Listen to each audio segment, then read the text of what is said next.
Göring ha adelgazado mucho. Drogadicto, ha seguido una desintoxicación en la cárcel. El feroz almirante Denis, envejecido, encorvado. Seguido de Rudolf Hess, que saluda con desprecio.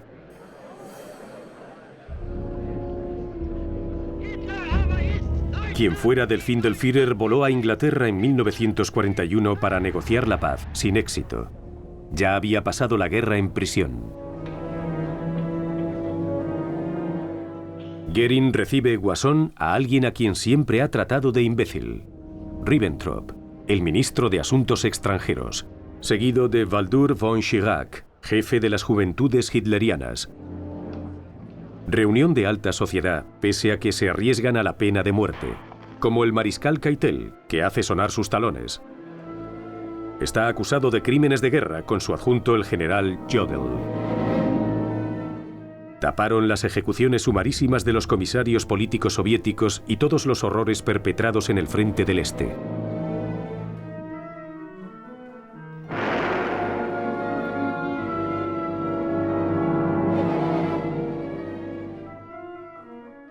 Un soldado alemán filmó la separación desgarradora de una madre rusa y de su hijo y el asesinato de este.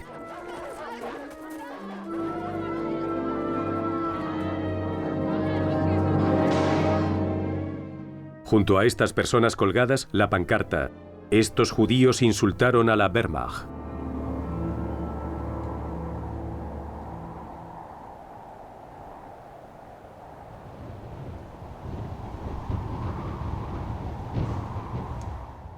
Por su bien, los judíos debían ser respetuosos con los soldados alemanes.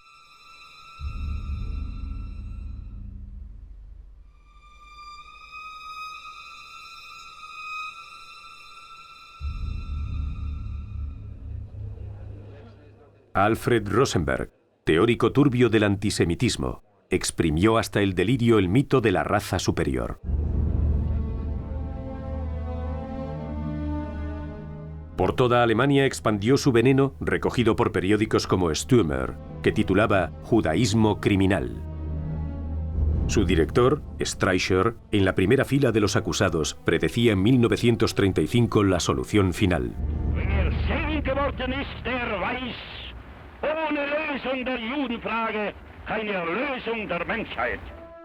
Ideas que provocan masacres.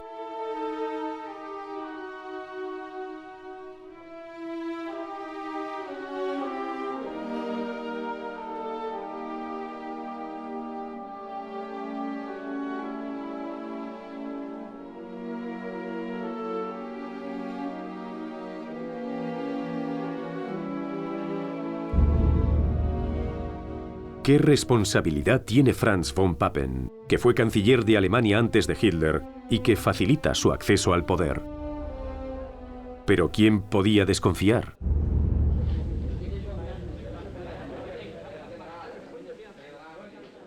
Estos nazis, tan anticomunistas, tan tranquilizadores de paisano, tienen unas ideas un poco extremas, pero la práctica cotidiana les hará más sabios. Pero no, en apenas unos meses, el bonachón gordito Göring deviene en sátrapa e inaugura el primer campo de concentración en Dachau, cerca de Múnich, donde interna primero a comunistas, socialdemócratas y sindicalistas. Aunque tuvo que crear anexos en Buchenwald y Mauthausen. Los criminales comparecen ante jueces británicos, estadounidenses, soviéticos y franceses. Se filmará todo ante la luz de unos proyectores potentes que incomodarán a los acusados. Kaltenbrunner, jefe de la Gestapo, es evacuado a un hospital militar. Hizo decapitar en su presencia a Hans y Sophie Scholl, dos jóvenes de la resistencia alemana. Rudolf Hess no puede más, pero se sospecha que finge su locura.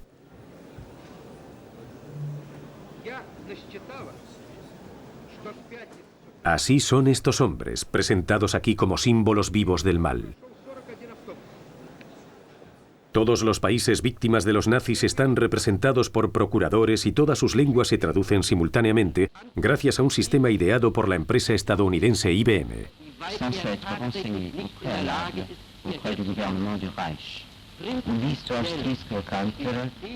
Los cargos: complot contra la paz, crímenes de guerra, crímenes contra la humanidad. Por primera vez, se dará una definición de crimen contra la humanidad en el derecho internacional.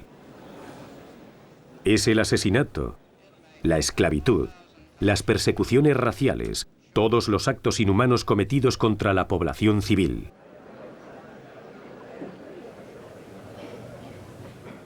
Por primera vez también, la principal prueba de la acusación es una película, precedida por un anuncio firmado por el gran realizador John Ford.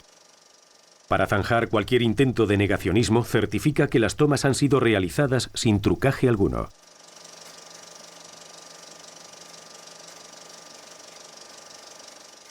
La película comienza con un mapa impresionante de los centenares de campos nazis.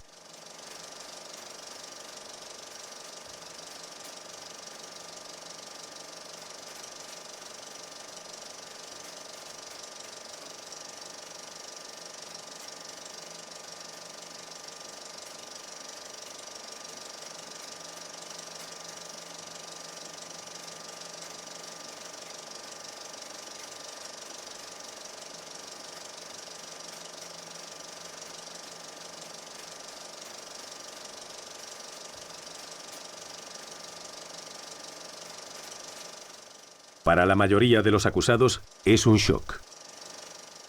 No estaban al corriente, o no querían estarlo. Finalmente, uno de los más comprometidos sería Speer. En sus fábricas de armas, los deportados morían en masa. Sokol proporcionaba también los esclavos del STO, el servicio de trabajo obligatorio.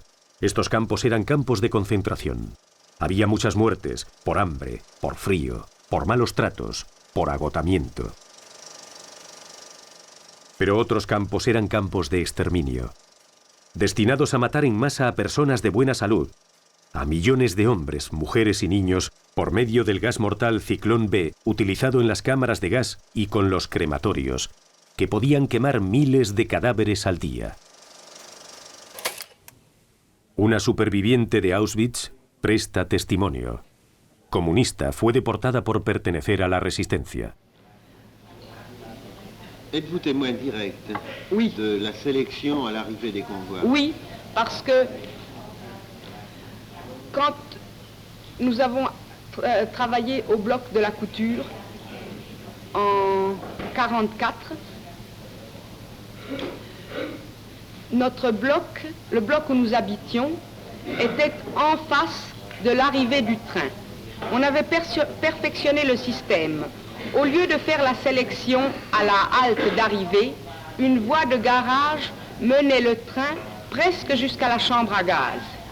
Et l'arrêt, c'est-à-dire à 100 mètres de la chambre à gaz, était juste devant notre bloc, mais naturellement séparé par 2 rangées de fils de fer barbelés. Nous voyions donc les wagons déplombés, les soldats sortir, les hommes, les femmes et les enfants des wagons, et on assistait aux scènes déchirantes, des vieux couples se séparant, des mères étant obligées d'abandonner leurs jeunes filles, puisqu'elles entraient dans le camp, tandis que les mères et les enfants étaient dirigés vers la chambre à gaz. Tous ces gens-là ignoraient le sort qui leur était réservé. Ils étaient seulement désemparés parce qu'on les séparait les uns des autres, mais ils ignoraient qu'ils allaient à la mort. Par les... You're going too fast. Sorry. Une nuit, nous avons été réveillés par des cris effroyables. Nous avons appris le lendemain matin par les hommes qui travaillaient au Sonderkommando, le commando des gaz, que la veille, n'ayant pas assez de gaz, ils avaient jeté les enfants vivants dans les fournaises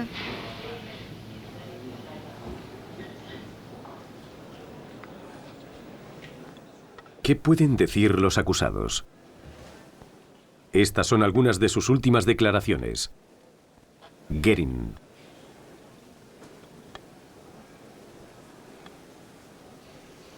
Ich habe alles getan, ihn durch Verhandlungen zu vermeiden. Ribbentrop. Was wir beabsichtigten, war, unsere elementarsten Daseinsbedingungen wahrzunehmen. Kaltenbrunner. Konzentrationslager, für die Vernichtung jüdischen Menschenlebens, für Einsatzgruppen und anderes mehr. Dies alles entspricht weder dem Beweisergebnis noch der Wahrheit. Rudolf Hess. De forma excepcional solicitó testificar sentado debido a su estado de salud. Ich bin kein kirchlicher Mensch. Ich habe kein inneres Verhältnis zu den Kirchen. Aber ich bin ein tief religiöser Mensch. Ich bin überzeugt, dass mein Gottglaube stärker ist als der meisten anderen Menschen. Solo Keitel se muestra digno como un soldado. Es liegt mir fern, meinen Anteil an dem, was geschehen ist, zu verkleinern. Ich habe geirrt und war nicht imstande zu verhindern, was hätte verhindert werden müssen. Das ist meine Schuld. Eso no le salvará.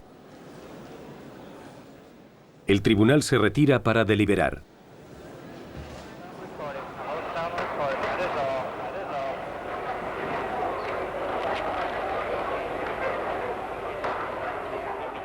¿Pero estarán estos hombres a la altura de la historia?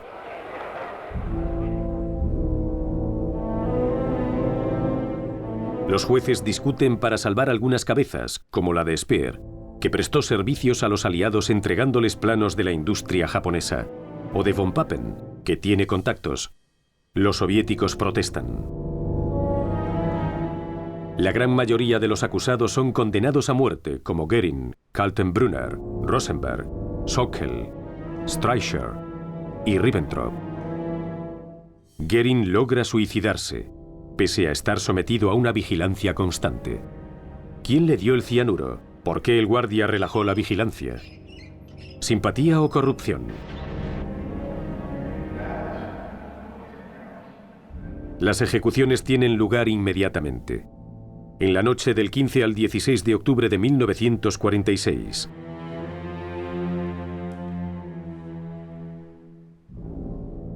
Tras los altos mandos, llega el turno de quienes les obedecieron con tanto celo.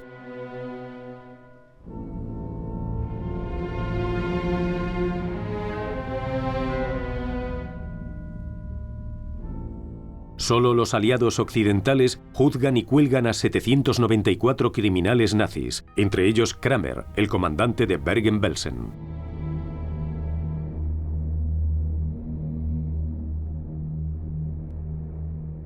Otro comandante de campo también morirá en la horca, Amon Goeth. Aquí le vemos, el verdadero jefe del campo de la película La lista de Schindler. Se divertía disparando a los deportados con su fusil.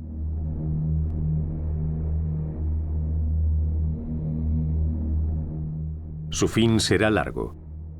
El verdugo calcula mal la horca. El verdugo se enfada. Goeth sobrevive a 2 intentos de ahorcamiento para morir al tercero.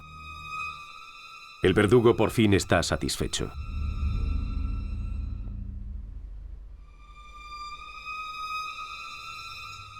En el este, centenares de ejecuciones, siempre públicas, siempre filmadas, con detalles terribles.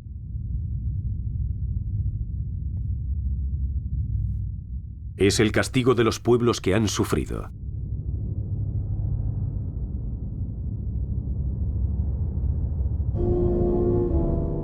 En la cárcel de Landsberg, en Baviera, los estadounidenses cuelgan médicos. El doctor Klaus Schilling, del campo de Dachau, inoculó durante 2 años el paludismo a los deportados para probar nuevos tratamientos. ¿Su razonamiento? Ya que hay que matar a la gente, por lo menos que sirva para algo. Numerosos médicos alemanes se lanzaron a aprovechar esta ocasión única que les proporcionaban los nazis para disponer de innumerables cobayas humanas de todas las edades y de todas las procedencias.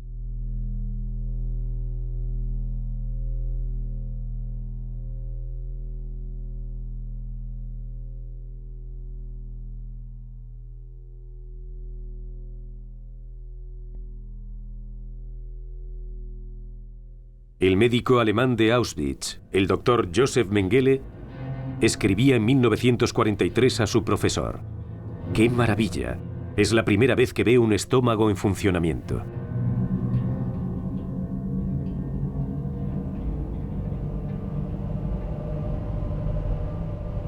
Practicó experimentos genéticos con gemelos para demostrar las teorías raciales hitlerianas.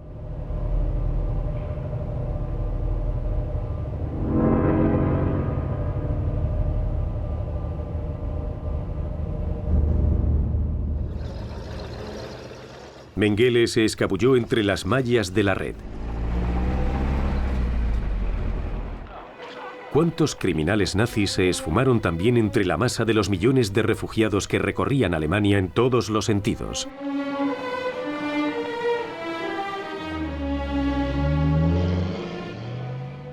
Algunos simplemente se quedaron en Alemania, a veces incluso bajo su verdadero nombre.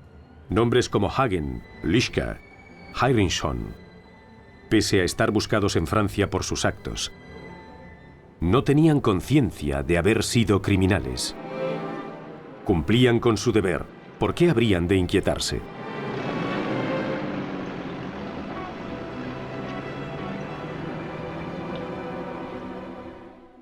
Mengele no tuvo elección. Su nombre fue citado en Nuremberg, en el proceso contra los médicos. Y fue condenado en rebeldía. Sabía que le buscaban. Se escabulle fundamentalmente porque era uno de los pocos SS que no se había tatuado. Dispone de los medios y los contactos que le permiten tomar, como a otros, la famosa ruta de las ratas.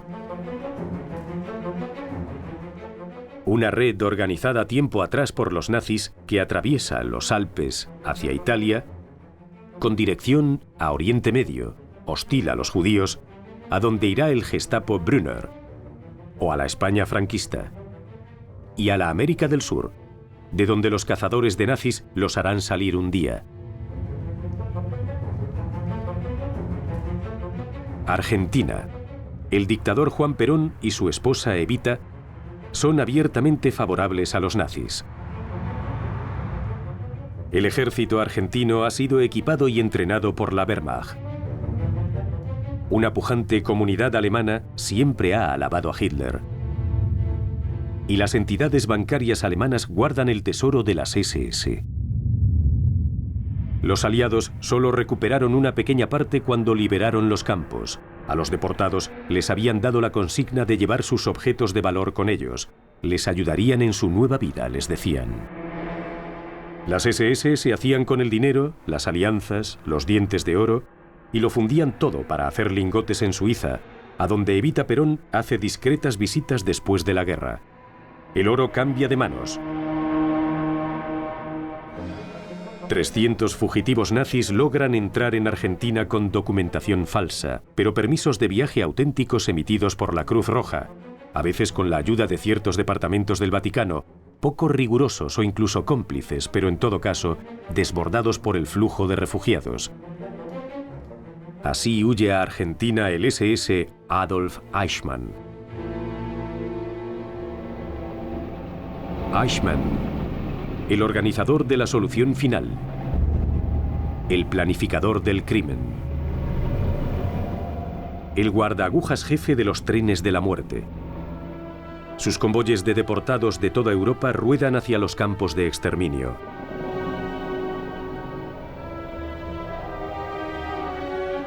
Son trenes prioritarios hasta el final del Reich y el último aliento de Hitler.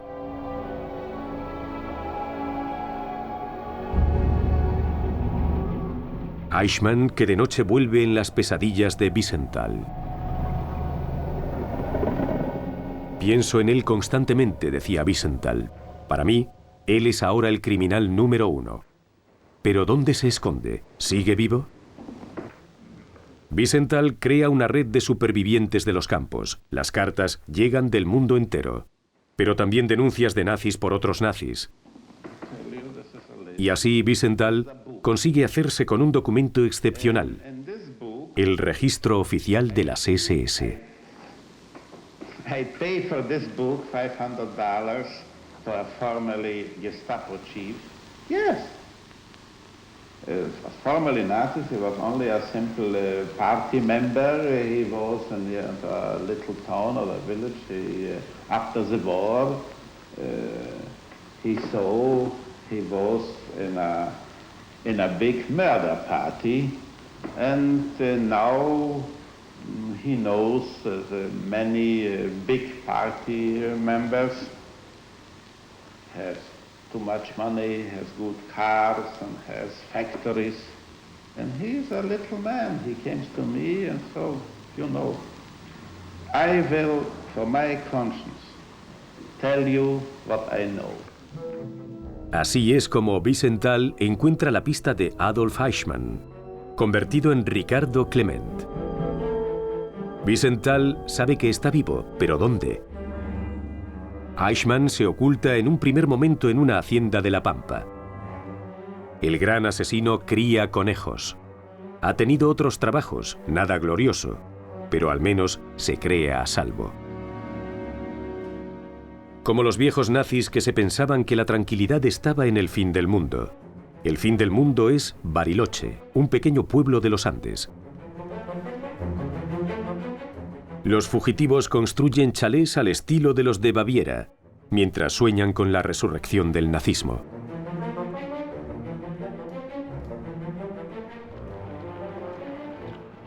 Lejos de ellos, Alemania se reconstruye lentamente, gracias a las Trümmerfrauen, las mujeres de los escombros que se agotan levantándola.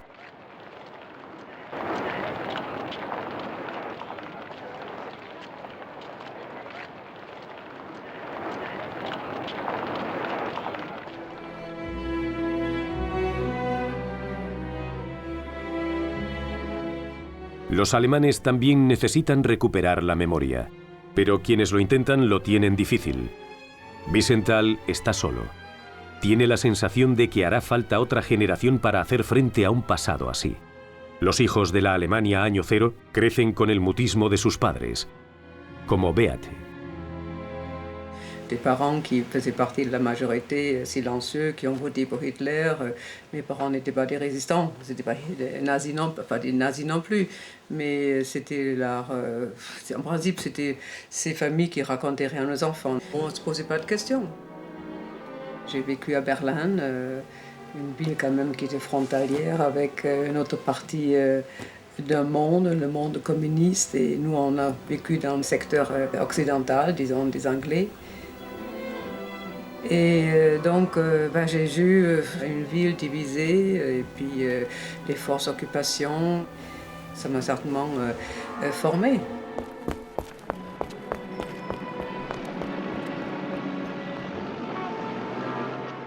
Sin embargo, Beate sí que contempla el espectáculo de la cárcel de Spandau, donde están encerrados los criminales de guerra que no fueron ahorcados en Nuremberg. Los berlineses asisten al cambio de guardia de las 4 potencias ocupantes. Policía militar británica o estadounidenses, gendarmes franceses, soldados soviéticos encerrados en las garitas de vigilancia por sus propios oficiales para impedirles la huida al oeste.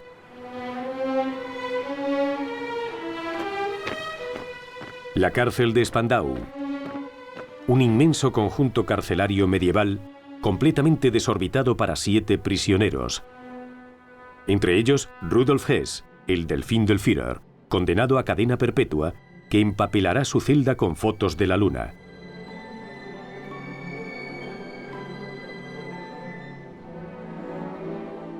Albert Speer, el ministro amigo de Hitler, condenado a 20 años.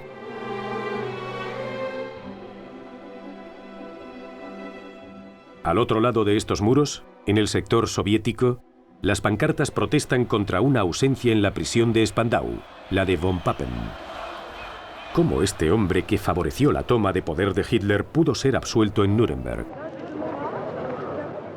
Las manifestaciones organizadas por los soviéticos consiguen la apertura de un proceso en la otra parte de Alemania. Von Papen es detenido de nuevo y juzgado por un tribunal de Alemania Oriental. Es condenado a 8 años de trabajos forzados dentro de un movimiento amplio de desnazificación.